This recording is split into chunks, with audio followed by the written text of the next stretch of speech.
పనిచేస్తున్నాయి తప్ప సొంతంగా ఒక మున్సిపల్ కమిషనర్గా నా వంతు పాత్ర నేను ఈ మున్సిపల్ మీద ప్రతి విషయాన్ని సున్నితంగా పరిశీలించాలనే ఆలోచన కనిపిస్తలేదు. ఎందుకంటే ఆర్ఎండ్బి పేరు చెప్పి ఇటు మున్సిపల్ పేరు చెప్పి ఆర్ఎండ్బి వాళ్ళు తప్పించుకుంటారు. ఈ ప్రభుత్వంలో ఇప్పుడు బిల్స్ వచ్చే పరిస్థితి లేదు కాబట్టి పాత కాంట్రాక్టర్లు పనిచేసే పరిస్థితి లేదు కాబట్టి మున్సిపల్ ఉన్నటువంటి జనరల్ ఫండ్ తోటి మిగతా మెయింటెనెన్స్ చిన్న 3 మీటర్ల మోరీని 2 మీటర్ల మోరీని కూడా ఆర్ఎండ్బి కాంట్రాక్టర్లు చేయాలంటే ఇప్పుడున్న పరిస్థితిలో చేసే పరిస్థితి లేదు.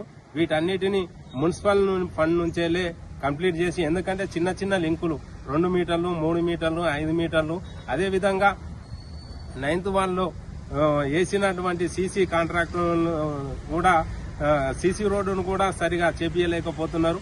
కాబట్టి వీలైనంత త్వరగా వీటిని కంప్లీట్ చేయాలి.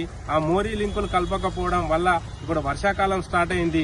దోమలు ఈగలు విషజ్వరాలు వచ్చే పరిస్థితి ఉంది. కాబట్టి వీలైనంత త్వరగా శానిటేషన్ అనేది మీ చేతుల్లోనే ఉంటది.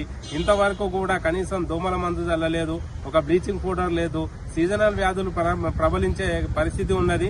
ఆ ఫోటోలు చూస్తే మీకు అర్థమవుతుంది.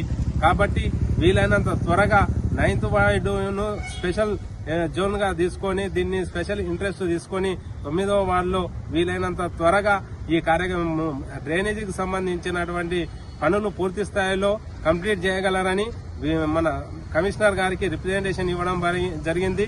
దీంట్లో 9th వార్డు ప్రజలందరూ సంతకాలు పెట్టినటువంటి ఈ కాపీని కూడా కమిషనర్ గారికి ఇవ్వడం జరిగింది. కాబట్టి దీన్ని ఒక రాజకీయ కోణంగా కాకుండా ప్రజా సమస్యలు ప్రజలకు ఎప్పుడు అందుబాటులో ఉన్నటువంటి అధికారులు మాత్రం ప్రజాసేవల్లోనే ఉండాలి. కాబట్టి రాజకీయ కోణంతో కాకుండా ప్రజలను ఇబ్బంది పెట్టకుండా ప్రజలకు అవసరం ఉన్న మ్యాండేటరీ పనులు శానిటేషన్ కాబట్టి ఆ శానిటేషన్ పనులు కూడా వీలైనంత త్వరగా కంప్లీట్ చేసి ఆ డ్రైన్ లింకులను పూర్తి స్థాయిలో కంప్లీట్ చేయగలరని మనవి. జై తెలంగాణ.